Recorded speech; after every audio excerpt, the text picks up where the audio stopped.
मैं हूँ खिलजी। मैंने ही नालंदा जलाया था ताकि यहाँ के लोग अपन पढ़ रहें और उन पे राज करने में आसानी हो। तो वीडियो को पूरा देखें और चैनल को सब्सक्राइब कर लीजिए।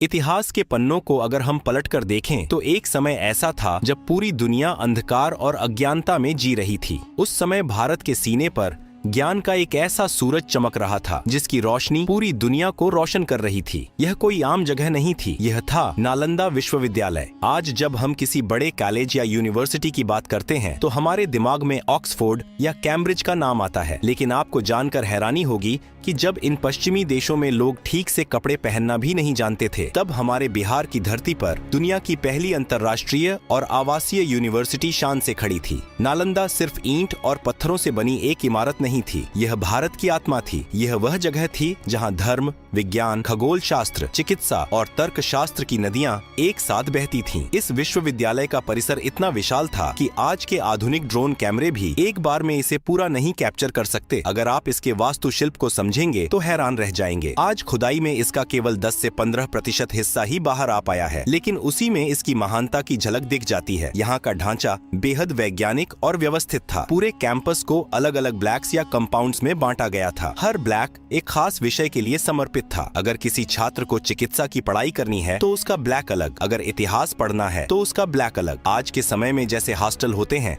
वैसे ही वहाँ छात्रों के रहने की बेहतरीन व्यवस्था थी। कमरों का निर्माण कुछ इस तरह किया गया था कि प्राकृतिक रोशनी और हवा हमेशा बनी रहे। कुछ बड़े कमरे थे जहाँ 30 से 35 छात्र एक साथ रह सकते थे, तो कुछ सिंगल सीटर कमरे भी थे जो विशेष ध्यान और अध्ययन के लिए बने थे। सुरक्षा और अनुशासन का स्तर यह था कि हर हॉस्टल ब्लॉक का एक मुख्य द्वार होता था और अंदर पानी की सुविधा के लिए हर प्रांगण में अपना एक अलग कुआं होता था। छात्रों को पानी पीने के बहाने बाहर भटकने की इजाजत नहीं थी। हर ब्लॉक में एक ऊंचा चबूतरा या सिंहासन नुमा जगह होती थी जहाँ से आचार्य बैठकर शिक्षा देते थे और छात्र नीचे जमीन पर पूरी श्रद्धा के साथ बैठकर ज्ञान ग्रहण करते थे। जो छात्र सीनियर होते थे या जो ध्यान में गहरे उतरना चाहते थे, उनके लिए अलग से छोटी गुफाओं जैसी संरचनाएं बनी थीं। लेकिन नालंदा में प्रवेश पाना कोई बच्चों का खेल नहीं था। यह दुनिया की इकलौती ऐसी यूनिवर्सिटी थी जिसके द्वारपाल भी प्रकांड विद्वान हुआ करते थे। चीन, कोरिया, तिब्बत और तुर्की से जो छात्र मीलों का सफर तय करके यहाँ आते थे, उन्हें सबसे पहले मुख्य द्वार पर द्वारपाल के कड़े सवालों का सामना करना पड़ता था। 10 में से केवल 2 या 3 छात्र ही इस मौखिक परीक्षा को पास कर पाते थे। सबसे अद्भुत बात यह थी कि यहाँ शिक्षा, रहना और खाना बिल्कुल मुफ्त था। उस दौर में इस विश्वविद्यालय को चलाने का खर्च आसपास के 200 से 250 गांवों से आने वाले राजस्व से चलता था। गांव वाले अपनी खुशी से अनाज, घी और पैसे यूनिवर्सिटी के कुलपति को देते थे। यहाँ दिन में 2 बार शुद्ध भोजन बनता था और रसोई की व्यवस्था इतनी विशाल थी कि कई हजार लोगों का खाना एक साथ तैयार होता था। नालंदा का हृदय उसका पुस्तकालय था जिसे धर्मगंज कहा जाता था। यह कोई एक कमरा नहीं था बल्कि 3 गगनचुंबी इमारतें थीं, रत्नोदधि, रत्नसागर और रत्नरंजक। इनमें से कुछ इमारतें 9 मंजिला तक ऊंची थीं और इनमें 90 लाख से ज्यादा हस्तलिखित ग्रंथ रखे हुए थे। यह वह ज्ञान था जिसे हमारे ऋषियों, मुनियों और वैज्ञानिकों ने सदियों की तपस्या से सहेजा था। नालंदा अपनी पूरी भव्यता के साथ दुनिया का मार्गदर्शन कर रहा था। यहाँ के आचार्य राहुल श्रीभद्र और आर्यभट्ट जैसे दिग्गजों ने वह ज्ञान रचा जो आज के आधुनिक विज्ञान का आधार है। लेकिन वक्त का पहिया घूमने वाला था। भारत की इस पवित्र धरती पर एक ऐसा तूफान आने वाला था जिसे ज्ञान से नहीं बल्कि खून और आग से प्यार था। एक ऐसा शख्स भारत की तरफ कदम बढ़ा चुका था जो इतिहास के पन्नों में क्रूरता का दूसरा नाम बनने वाला था। उसका नाम था बख्तियार खिलजी। साल 1193 ईस्वी का वह दौर जब भारत की हवाओं में बारूद और खून की गंध घुलने लगी थी। यह कहानी उसी काले अध्याय की है जब भारत की धरती पर एक ऐसे खूंखार इंसान ने कदम रखा जिसकी महत्वाकांक्षा की कोई सीमा नहीं थी। उसका नाम था बख्तियार खिलजी। अफगानिस्तान के एक कबीले से आया यह शख्स दिल्ली सल्तनत में अपनी धाक जमाना चाहता था। उसे सत्ता की भूख थी, लेकिन दिल्ली में उसे वह रुतबा और ओहदा नहीं मिला जिसकी वह उम्मीद कर रहा था। हताश और बौखलाए हुए खिलजी ने अपनी ताकत का प्रदर्शन करने के लिए अवध और बिहार के छोटे और शांतिपूर्ण इलाकों को अपना निशाना बनाना शुरू कर दिया। जहाँ भी उसके घोड़ों के टाप पड़ते वहाँ मौत और तबाही का मंजर छा जाता। लेकिन कुदरत का पहिया जब घूमता है तो बड़े बड़े सिकंदरों को घुटनों पर ला देता है। सत्ता के नशे में चूर और लाशों के ढेर पर अपना तख्त बिछाने वाले इस बख्तियार खिलजी को एक ऐसी रहस्यमयी और भयानक बीमारी ने जकड़ लिया कि उसका पूरा शरीर मानो अंदर ही अंदर गलने लगा। उसकी हालत दिन ब दिन इतनी बिगड़ती गई कि वह मौत के मुहाने पर पहुंच गया। उसके साथ आए अफगानिस्तान और अरब के बड़े बड़े हकीमों ने अपनी सारी जीवन भर की विद्या लगा दी, दुनिया भर की जड़ी बूटियां पीस डाली, लेकिन खिलजी के शरीर पर किसी भी दवा का कोई असर नहीं हो रहा था। हर गुजरते दिन के साथ मौत उसके करीब आ रही थी। तभी उसके दरबार में किसी मंत्री ने दबी जुबान में एक सलाह दी। उसने कहा कि पास ही में बिहार की धरती पर नालंदा विश्वविद्यालय नाम का एक ज्ञान का महासागर है। वहाँ के आयुर्वेद विभाग के प्रमुख आचार्य राहुल श्रीभद्र एक ऐसे प्रकांड विद्वान हैं जिनके पास दुनिया की हर लाइलाज बीमारी का अचूक इलाज है। लेकिन खिलजी का अहंकार उसके मरते हुए शरीर से भी कहीं ज्यादा बड़ा था। एक कट्टर विदेशी आक्रांता जो खुद को हर मामले में सर्वश्रेष्ठ मानता था, यह कैसे बर्दाश्त कर लेता कि उसके इतने बड़े बड़े हकीम नाकाम हो गए और भारत का एक काफिर आचार्य उसे जीवन दान दे। यह उसके अहंकार पर बहुत बड़ी चोट थी। फिर भी मरता क्या न करता। उसने आचार्य राहुल श्रीभद्र को अपने दरबार में बुलवाया। भारतीय संस्कृति की यह महानता रही है कि हमारे यहाँ गुरु और वैद्य कभी यह नहीं देखते कि सामने वाला दोस्त है या दुश्मन। आचार्य जी जब खिलजी के सामने पहुँचे तो खिलजी ने अपनी कुटिल मानसिकता दिखाते हुए एक बेहद अजीब और घमंडी शर्त रख दी। उसने कहा, मैं तुम्हारी दी हुई कोई भी जड़ी बूटी, काढ़ा या दवा नहीं खाऊंगा, ना ही तुम्हारी कोई दवा पीऊंगा। अगर तुम सच में इतने बड़े ज्ञानी हो तो मुझे बिना कोई दवा खिलाए पिलाए ठीक करके दिखाओ। यह शर्त किसी भी आम वैद्य के लिए असंभव थी। दवा के बिना इलाज कैसे हो सकता है? लेकिन आचार्य राहुल श्रीभद्र नालंदा की उस महान और उन्नत वैज्ञानिक परंपरा के वाहक थे जहां ज्ञान अपने चरम पर था। उन्होंने खिलजी की इस चुनौती को शांत भाव से स्वीकार कर लिया। उन्होंने कुछ दिनों का समय मांगा और जब वे वापस लौटे तो उनके हाथ में कुरान ए पाक की एक प्रति थी। आचार्य ने वह पवित्र ग्रंथ खिलजी को सौंपा और कहा, सुल्तान, आप रोज इस ग्रंथ के कुछ पन्ने पढ़ें। आपको बस इसे पढ़ना है, आप अपने आप ठीक हो जाएंगे। खिलजी को यह बात मजाक लगी, लेकिन उसने पढ़ना शुरू किया। वह रोज कुरान के पन्ने पलटता और पढ़ता और फिर वह हुआ जिसने पूरे दरबार को हैरत में डाल दिया। चमत्कारिक रूप से खिलजी की हालत में सुधार होने लगा और कुछ ही हफ्तों में वह मौत के मुंह से बाहर आकर पूरी तरह से स्वस्थ हो गया। खिलजी हैरान था। उसे लगा कि यह कोई जादू है, लेकिन जब उसे इस जादू के पीछे का विज्ञान पता चला तो उसके पैरों तले जमीन खिसक गई। आचार्य राहुल श्रीभद्र ने कोई तंत्र मंत्र नहीं किया था, बल्कि उन्होंने अपने अपार आयुर्वेदिक ज्ञान का इस्तेमाल किया था। आचार्य जानते थे कि पन्ने पलटते समय लोग अपनी उंगलियों पर थूक लगाते हैं, इसलिए उन्होंने कुरान के उन पन्नों के कोनों पर एक खास और अत्यंत प्रभावशाली अदृश्य औषधीय लेप लगा दिया था। खिलजी जब भी पन्ने पलटने के लिए अपनी उंगलियों को जीभ से लगाता, वह दवा उसके थूक के जरिए सीधे उसके शरीर में प्रवेश कर जाती। दवा ने अपना काम कर दिया था और उसकी जान बच गई थी। अब जरा सोचिए, अगर किसी आम इंसान की जान कोई ऐसे बचाए तो वह क्या करेगा? वह जिंदगी भर उस वैद्य का एहसानमंद रहेगा। लेकिन खिलजी कोई आम इंसान नहीं था, वह एक असुरक्षित और क्रूर आक्रांता था। इस सच्चाई ने उसे कृतज्ञ बनाने के बजाय एक भयंकर हीन भावना और ईर्ष्या की आग में झोंक दिया। उसका अहंकार इस बात को पचा ही नहीं पा रहा था कि इन भारतीयों के पास उसके हकीमों से कहीं अधिक उत्कृष्ट वैज्ञानिक और श्रेष्ठ ज्ञान है। खिलजी समझ गया कि वह तलवार के दम पर जमीनों को तो जीत सकता है, लेकिन जब तक यहाँ के लोगों के पास ऐसा अकल्पनीय ज्ञान है, तब तक वह कभी भी मानसिक रूप से इन पर शासन नहीं कर पाएगा। दुनिया के हर क्रूर शासक का एक ही सिद्धांत रहा है, अगर तुम किसी की बराबरी नहीं कर सकते तो उसे नष्ट कर दो। इसी घटिया और खौफनाक सोच ने खिलजी के दिमाग में एक ऐसी साजिश को जन्म दिया जिसने भारत के सीने में ऐसा खंजर घोंपा जिसका दर्द आज सदियों बाद भी महसूस होता है। उसने तय किया कि वह सिर्फ एक आचार्य को नहीं, बल्कि उस पूरी व्यवस्था, उस पूरी जड़ को ही उखाड़ फेंकेगा जहाँ से यह ज्ञान उत्पन्न हो रहा है। वह ज्ञान की उस गंगोत्री को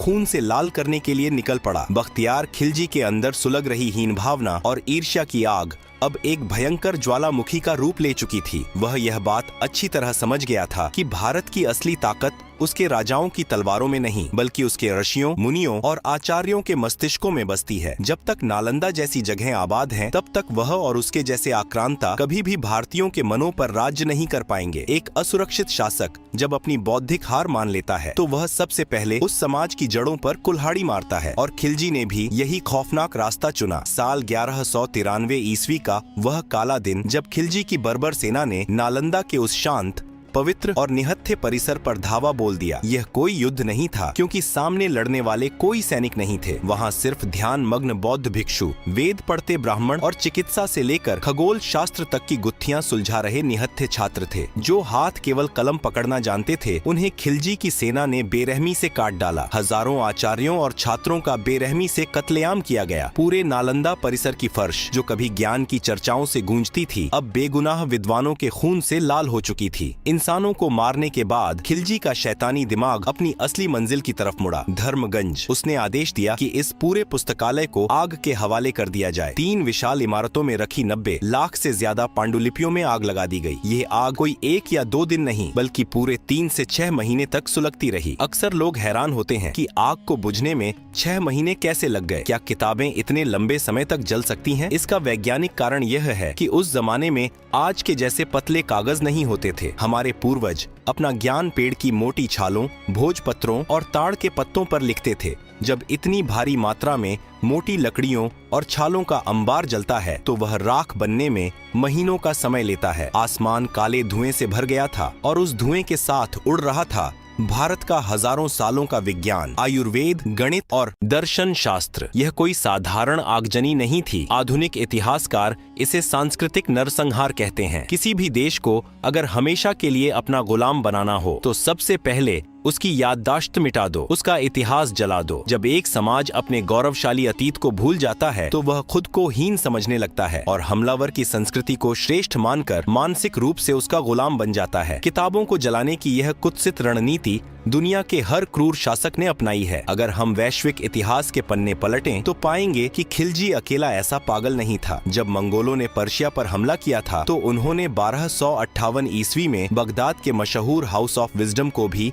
इसी तरह तबाह कर दिया था। उस समय बगदाद इस्लामिक स्वर्ण युग का केंद्र था। मंगोलों ने वहाँ की सारी किताबें टिग्रिस नदी में फेंक दी थीं। कहा जाता है कि किताबों की स्याही से नदी का पानी काला हो गया था और विद्वानों के खून से नदी का पानी लाल हो गया था। सोचिए, अगर आज वह ज्ञान बचा होता, तो आज इराक और ईरान कितने विकसित देश होते। बिल्कुल इसी तरह 20वीं सदी में हिटलर के नाजी जर्मनी ने भी अपनी विरोधी विचारधाराओं को कुचलने के लिए सरेआम सड़कों पर किताबों की होली जलाई थी। कुछ लोग आज भी नालंदा के जलने की घटना को एक कोरी कल्पना या मिथक साबित करने की कोशिश करते हैं, लेकिन सच कभी नहीं छुपता। 1260 ईस्वी में छपी एक फारसी किताब तबाकत ए नासिरी, जिसे एक मुस्लिम इतिहासकार मिनहाज ए सिराज ने लिखा था, इस पूरी बर्बरता की गवाही देती है। सिराज ने अपनी किताब में बड़े गर्व से लिखा है कि कैसे खिलजी ने कालेजों के शहर को नेस्तनाबूद कर दिया और वहाँ के सभी ब्राह्मणों और भिक्षुओं के सिर मुंडवाकर उनका कत्लेआम कर दिया। बख्तियार खिलजी ने नालंदा की ईंटों को तोड़ा और हमारी किताबों को जलाया। यह हमारे शरीर पर किया गया एक बाहरी घाव था, जो भले ही गहरा था, लेकिन फिर भी